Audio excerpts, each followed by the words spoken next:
السلام عليكم ورحمة الله تعالى وبركاته. أعوذ بالله من الشيطان الرجيم. بسم الله الرحمن الرحيم. الحمد لله القائل ينفق ذو سعة من سعته ومن قدر عليه رزقه فلينفق مما آتاه الله لا يكلف الله نفسا إلا ما آتاها سيجعل الله بعد عسر يسرا. أشهد أن لا إله إلا الله وحده لا شريك له وأشهد أن محمدا عبده ورسوله. اللهم صل على سيدنا محمد نور الأنوار وعلى آله الأزهار وأصحابه الأخيار وسلم تسليما كثيرا. اللهم نور قلوبنا بنور هدايتك كما نورت الأرض بنور شمسك أبدا أبدا برحمتك يا أرحم الراحمين. InsyaAllah kuliah kita seterusnya pada malam ini masih juga berkaitan dengan bagaimana kita menyelesaikan ibtila atau apa juga masalah hidup yang sentiasa kita hadapi, yang sentiasa Allah datangkan bila-bila masa sampailah kita meninggalkan dunia yang fana ini. Pada malam ini saya akan terangkan 4 golongan orang mukmin yang masing-masing tentunya akan menghadapi berbagai masalah, berbagai ibtila, cubaan, dugaan daripada Allah yang masing-masing akan dapat menyelesaikan sesuai dengan kedudukan mereka masing-masing. Tadi saya bacakan satu ayat daripada surah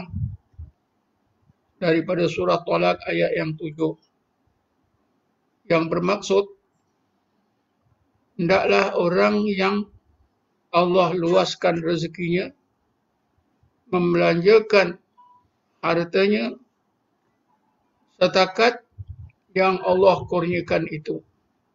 Dan bagi orang yang disempitkan rezekinya oleh Allah juga hendaklah ia membelanjakan harta setakat yang Allah kurniakan itu. Kerana Allah tidak membebankan pada seseorang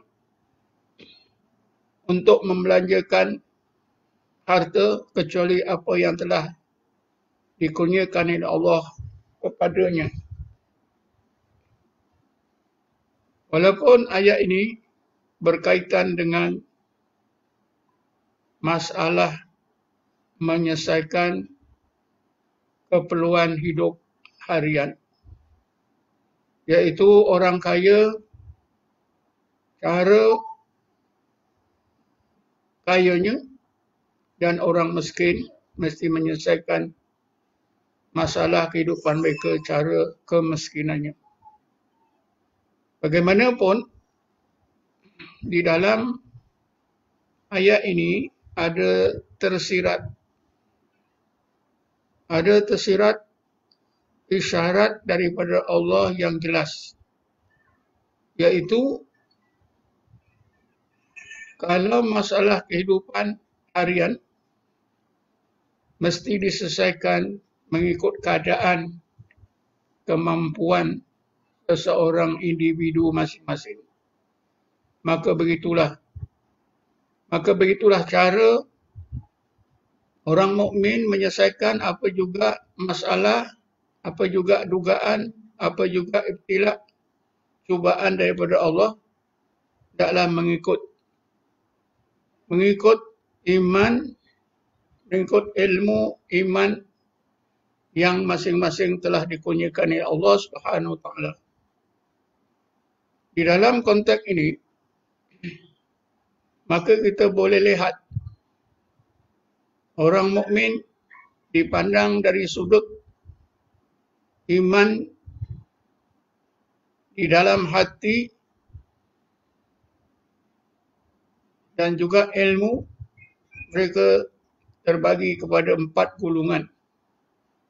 Golongan yang pertama dikenali sebagai golongan awam. Golongan yang kedua dikenali sebagai golongan salik. Golongan ketiga dikenali sebagai golongan khawas atau khusus. Dan golongan yang keempat dikenali dengan khawas atau khusus. 4 golongan orang mukmin tersebut tentunya bila menghadapi apa juga masalah hidup, apa juga ibtila dan cubaan daripada Allah, mereka masing-masing akan menggunakan ilmu, iman, setakat yang Allah kurniakan kepada masing-masing mereka. Orang awam akan menyelesaikan secara orang awam. Golongan salik akan menyelesaikan masalah hidup mereka secara golongan salik. Begitulah seterusnya golongan khawas dan khawasul khawas. Cuma kita perlu memahami terlebih dahulu siapakah yang dimaksudkan keempat-empat golongan. Pertama, golongan salik, golongan awam. Golongan awam ialah golongan orang mukmin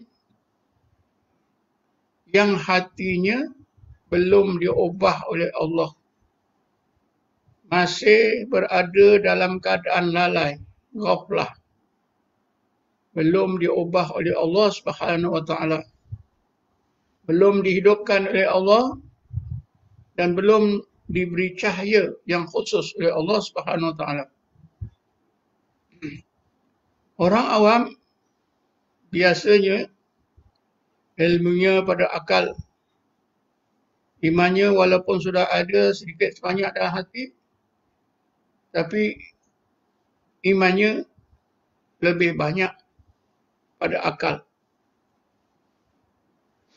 Oleh kerana itu, walaupun akal itu sangat penting dan mainkan peranan penting dalam kehidupan, macam bagaimanapun akal perlu dibantu. Kesempurnaan akal perlu dibantu oleh hati.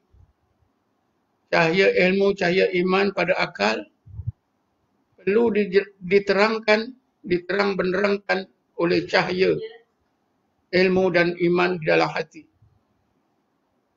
Kerana itulah maka kita dapati Nabi Ibrahim AS pada satu peringkat telah pun dikurniakan oleh Allah ilmu mengenai kodrat dan iradah Allah.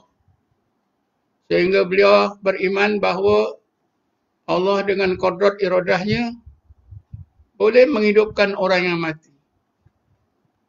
Tetapi dengan ilmu yang pada akal tersebut, Nabi Ibrahim merasakan ada satu kekurangan, iaitu ilmu yang di dalam hati. Karena itulah maka Nabi Ibrahim munajat kepada Allah seperti yang Allah sebut di dalam Quran. Bismillahirrahmanirrahim. Wa idh qala Ibrahimu Rabbi arini kaifa tuhyil mauta. Qala awalam tu'min? Qala bala walakin liyatma'inna qalbi. Ingatlah kamu ketika Ibrahim AS munajat kepada Tuhannya Allah. Ya Allah, tunjukkanlah kepada aku bagaimana engkau menghidupkan orang yang mati. Maka Allah bertanya kepada Ibrahim AS untuk mengajar kita semua.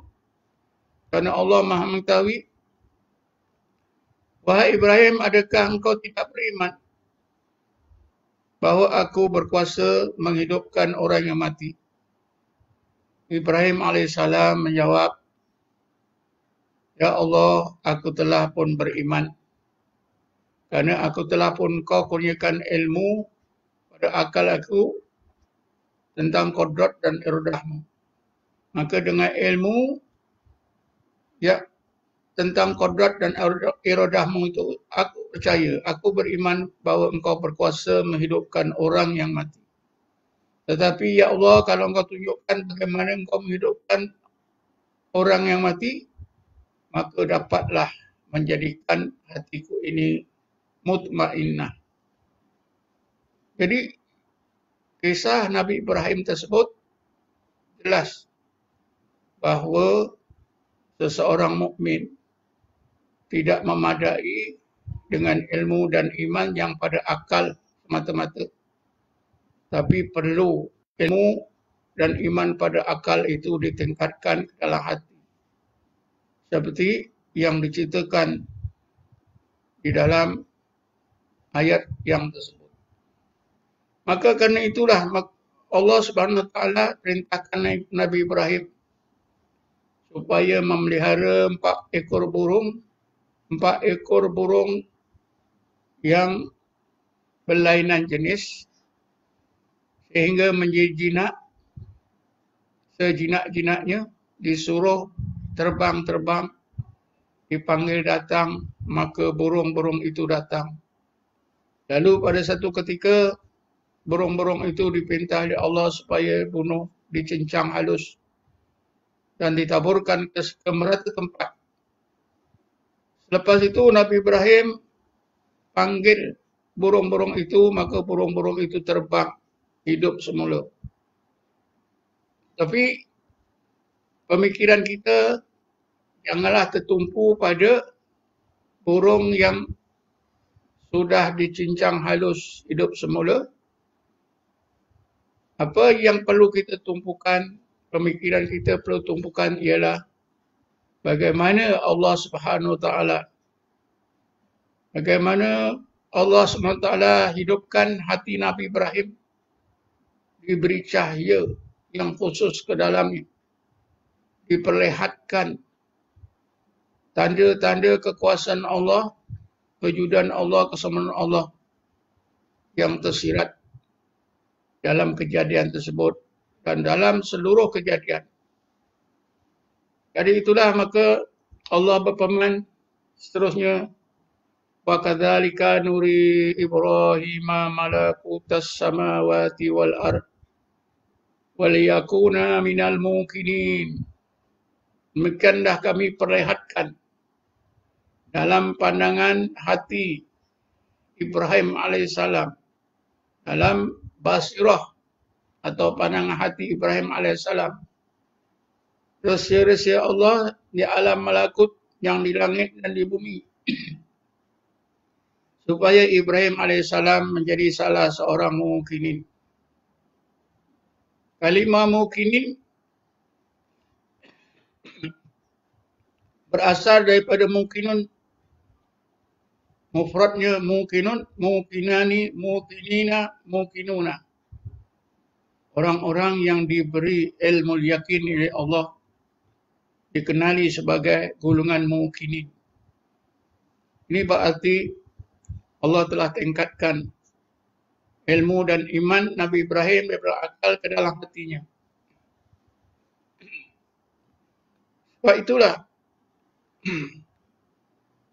Sebab itulah golongan awam ialah golongan orang yang ilmunya, imannya pada akal. Hatinya masih berada dalam keadaan ghaflah, lalai, mati dan belum dihidupkan oleh Allah Subhanahu Wa Taala. Orang awam bolehlah kita bagikan kepada dua bahagian. Pertama, orang awam yang tidak berilmu. Yang kedua, orang awam, golongan awam yang berilmu. Tentulah golongan awam yang berilmu lebih mudah ada kaedah untuk menghadapi berbagai masalah hidup, berbagai ibtila, cubaan daripada Allah Subhanahu Wa Taala. Tapi tidak demikian golongan awam yang tidak berilmu. Mereka tentulah lebih sukar dan tentunya tidak tahu macam mana menghadapi ibtila atau menyelesaikan berbagai masalah hidup yang mesti dihadapi setiap masa. Golongan salik pula ialah golongan orang mukmin yang hatinya sudah diubah oleh Allah, dihidupkan oleh Allah, diberi cahaya oleh Allah dengan cahaya intibah atau cahaya yaqadah. Mengenai hati dihidupkan oleh Allah, ada disebutkan oleh Allah dalam ayat 122 surah Al-An'am. Bismillahirrahmanirrahim. Awaman kana mayyitan fa ahyainahu wa ja'alna lahu nuran yamshi bihi fin nas. Faman masaluhu fil dhulumat laisa bi kharijin minha. Adakah orang yang hatinya mati lalu kami hidupkan? Setelah kami hidupkan hati itu, kami jadikan dalam hati yang hidup itu nur. Maka dengan nur tersebut, hati yang hidup itu akan dapat menimba ilmu yang lebih baik dan diamalkan dengan amalan yang lebih baik dan disebarkan kepada masyarakat manusia. Adakah orang seperti ini sama dengan orang lain yang hatinya tetap mati, berada dalam berbagai kegelapan yang tidak boleh keluar sama sekali daripada kegelapan tersebut? Jawabnya tentu tidak sama. Jadi ayat 122 surah Al-An'am ini jelas menerangkan berlakunya setengah orang mukmin hati dihidupkan oleh Allah, diberi cahaya yang khusus. Dengan hati dihidupkan oleh Allah, diberi cahaya inilah, maka berubahlah taraf orang awam mula menjadi seorang salik dengan cahaya, dengan hatinya dipenuhi cahaya yang dinamakan, diistilahkan cahaya intibah atau cahaya yaqadah. Inilah yang disebut oleh Ibn Athilah dalam kitabnya Hikam. Awrada alaikal warida litakuna bihi alaihi waridan. Allah limpahkan cahaya yang khusus ke dalam ruang hati anda, supaya hati anda bersedia dan merasa adanya hubungan yang erat antara diri anda dengan Allah Subhanahu Wa Taala. Jadi dengan cahaya yang pertama, maka seorang awam akan bertukar menjadi seorang salik. Dinamakan salik kerana zahir dan batin orang tersebut telah memainkan peranan penting untuk percaya dan bertakwa kepada Allah Subhanahu Wa Taala. Maka golongan salik apabila menghadapi berbagai ujian Allah, tentulah golongan salik ini lebih memahami apa makna ujian, apa makna kesusahan, apa makna ibtila daripada Allah Subhanahu Wa Taala. Tentulah juga mereka golongan salik ini lebih sedar terhadap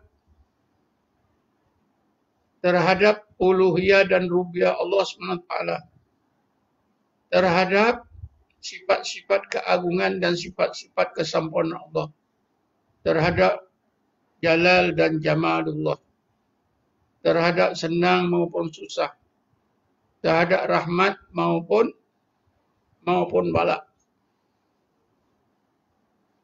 Tentunya golongan salib lebih berjaya dalam menghadapi kesusahan, ibtila berbanding dengan golongan awam. Golongan yang ketiga ialah golongan khawas. Golongan khawas ialah golongan orang yang cahaya yang di dalam hatinya, yang dilempahkan oleh Allah dalam hatinya, ditingkatkan lagi cahaya yang tersebut sehingga menjadi lebih terang benderang daripada nur yaqadha atau nur intibah menjadi nur hudur atau nur iqbal. Nur hudur, nur iqbal yang Allah limpahkan ke dalam hati golongan khawas lebih terang, lebih jelas. Karena itulah kesannya dalam hati begitu hebat. Hati tersebut terlepas daripada pengaruh makhluk. Hati tersebut semata-mata memandang Allah, menjadi hamba Allah yang sebenar. Inilah yang disebutkan oleh Ibn Athilah dalam kitabnya Hikam. Aurada alaikal warida liyatasallamaka min yadil aghyar wa yukharriruka min rikil asar. Aurada alaikal warida. Allah melimpahkan cahaya yang khusus ke dalam hati anda, yaitu nur iqbal atau nur hudur.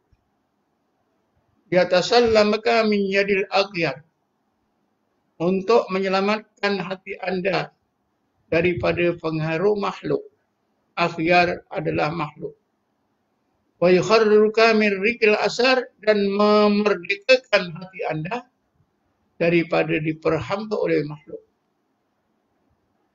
Ringkasnya, dengan cahaya yang kedua ini, nur khudur atau nur iqbal, hati orang khawas itu semata-mata memandang Allah, menjadi hamba Allah, terlepas daripada diperhamba oleh apa juga makhluk. Dan tentunya kita semua faham, makhluk yang paling jahat yang ada dalam diri kita ialah nafsu.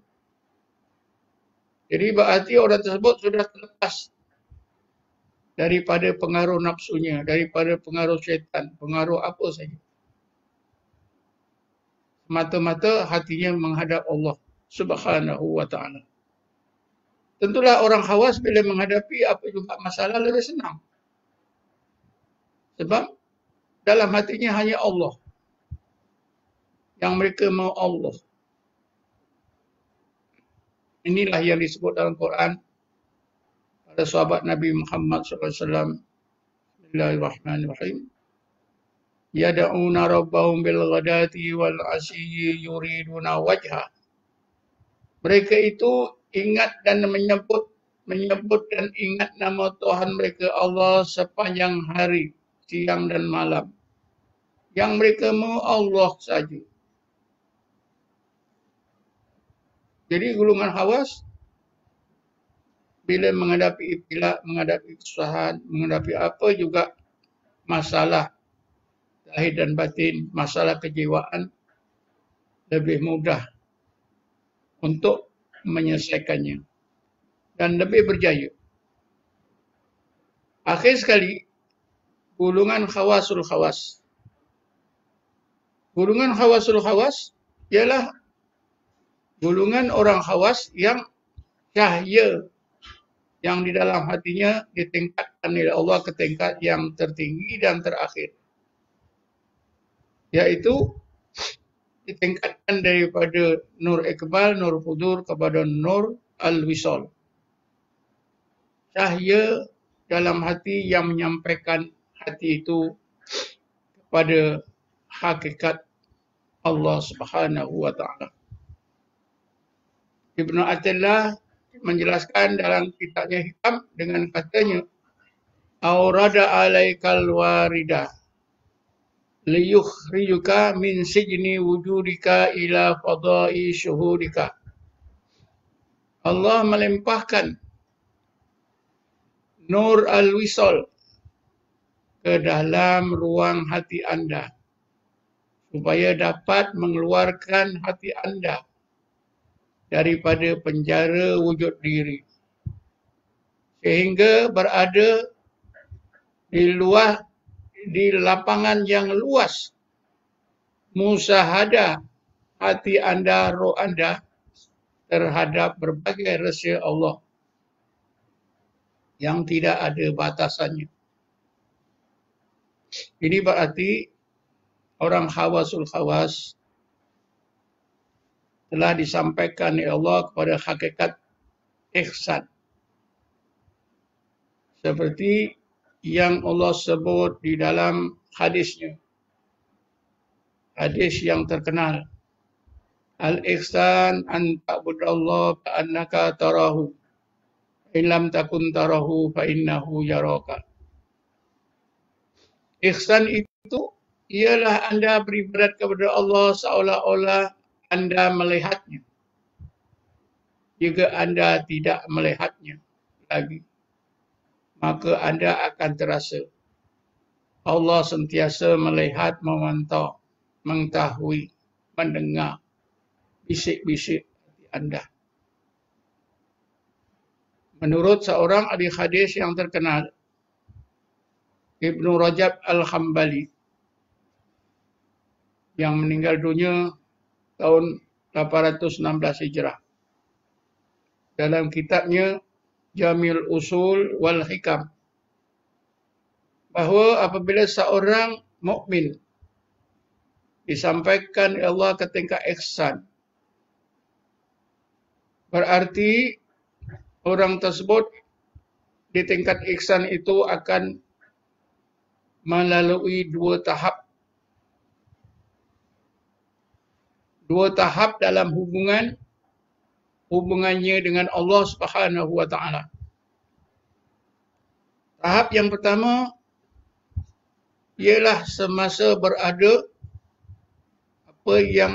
apa yang Rasulullah sebut, anta budallah ka'annaka tarahu.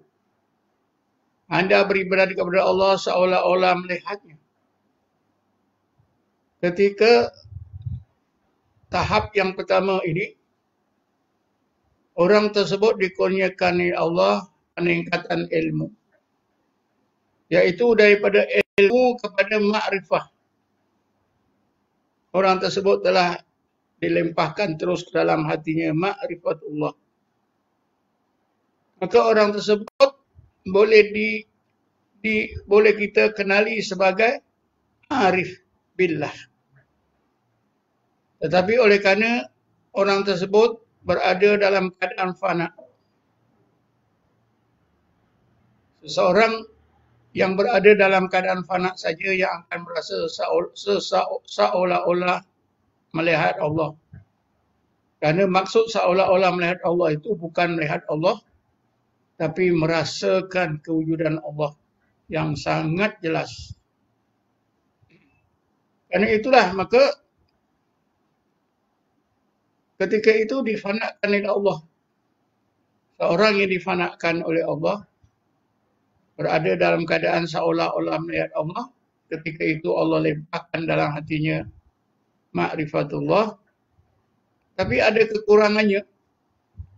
Kerana ketika seorang itu difanakan oleh Allah, berada dalam keadaan seolah-olah melihat Allah, kalau mengambil masa yang lama, dia tidak akan melakukan apa yang Allah perintah.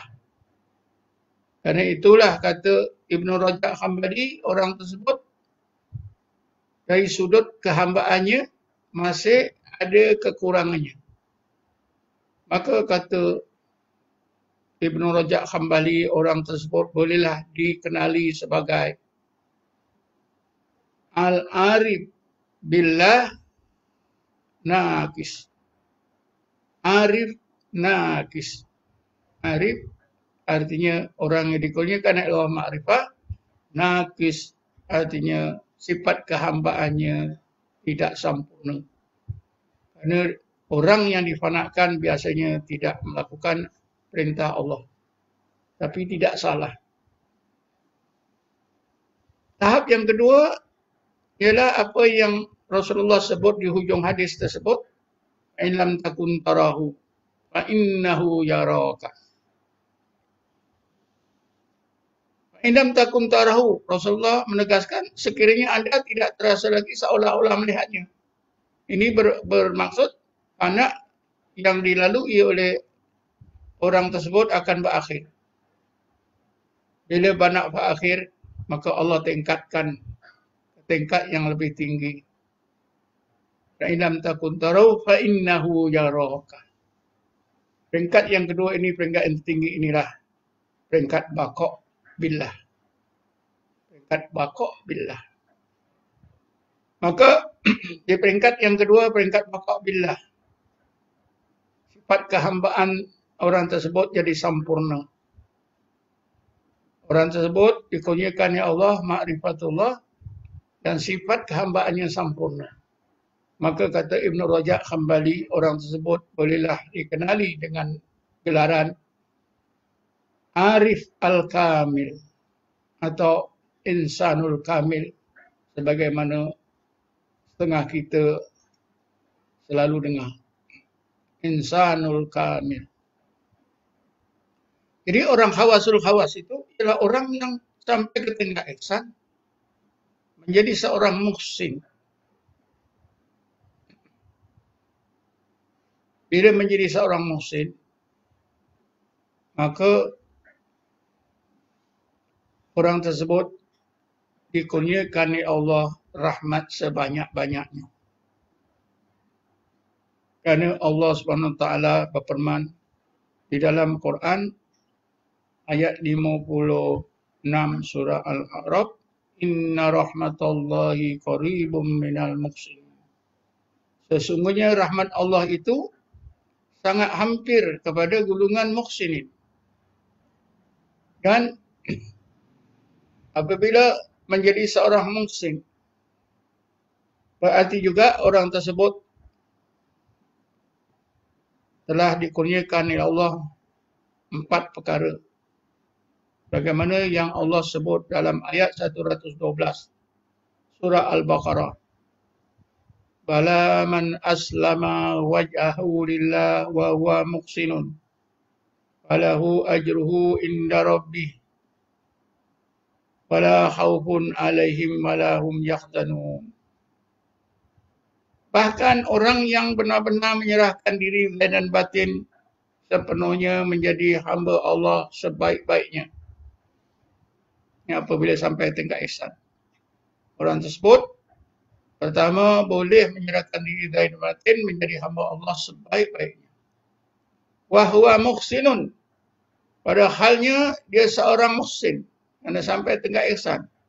Ini yang kedua. Falahu ajru inda rabbih. Bagi orang tersebut, pahala kebaikannya ada di sisi Tuhannya Allah. Makna atau maksud pahala kebaikan orang tersebut berada di sisi Allah, bermaksud hati orang tersebut dijadikan oleh Allah hati yang ikhlas.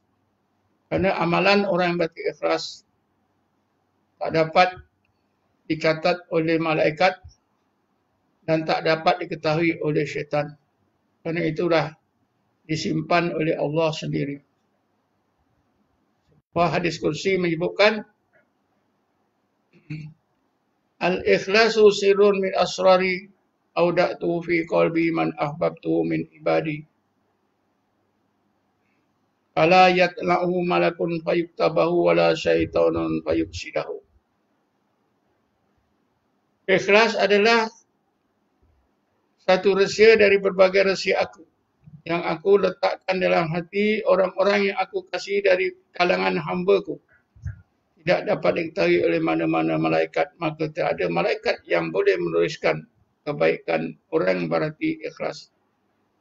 Dan syaitan juga tidak tahu, maka syaitan tidak boleh merosakkan amalan orang yang berhati ikhlas. Akhir sekali, wala khawfun alaihim wala hum yahzanun. Tidak ada apa juga rupa-rupa yang menakutkan hati mereka dan hati mereka tidak berduka cita. Artinya bahagia. Jadi kerana itulah golongan khawasul khawas, iaitu mereka yang sampai ke tingkat ihsan, berjaya menyerahkan diri dan batin menjadi hamba Allah, menjadi seorang muhsin, berhati ikhlas.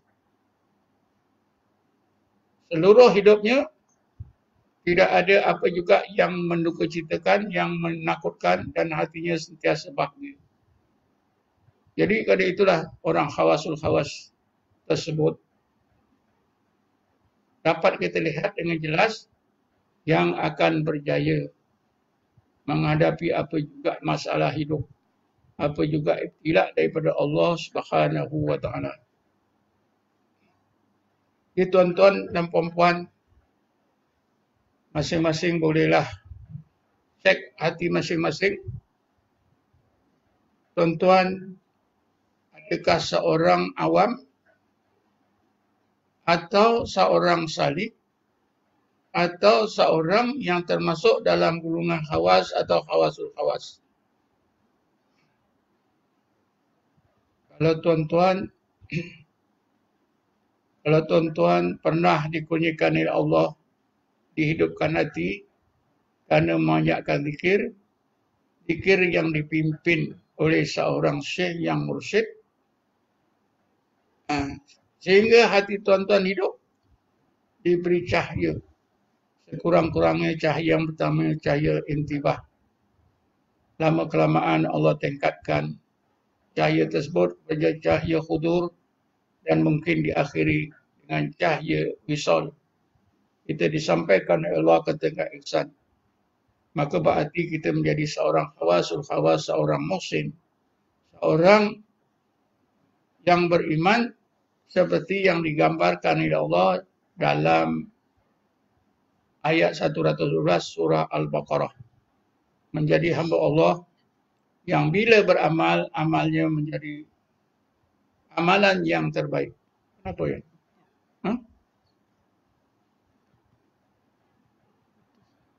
Apa dia usik-usik? Tak ada, dia putus ni. Habis saya masuk. Baru je. Habis saya putus ni.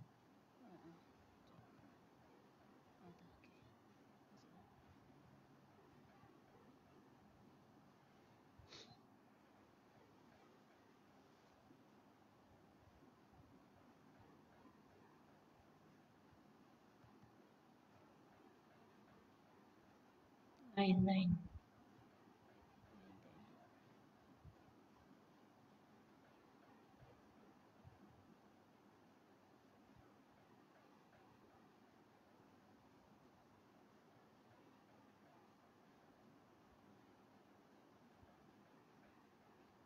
Sekejap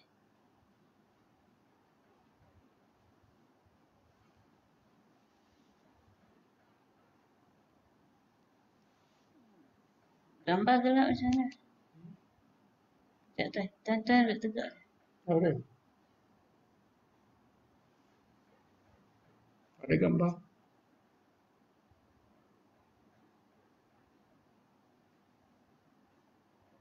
Berapa 7 orang ni? Gambar tak ada.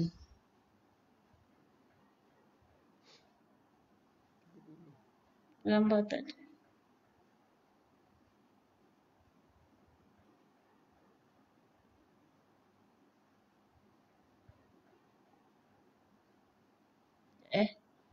Tiba nampak tuan ni. Tiba mungkin nampak tuan tapi kita tak nampak. 5 ke 7 saat. 3 orang. Ya. Dia kerja di sana. Yang ada dapat itu mungkin nama aku. Sampai satu.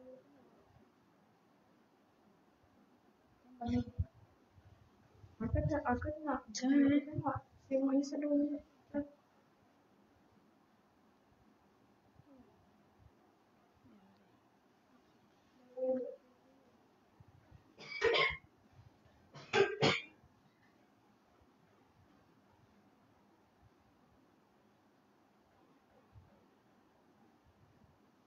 Dia masih on tapi dia tak ada gambar.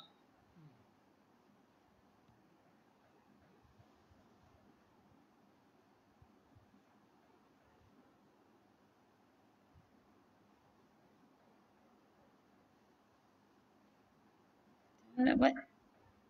Lanjut ni.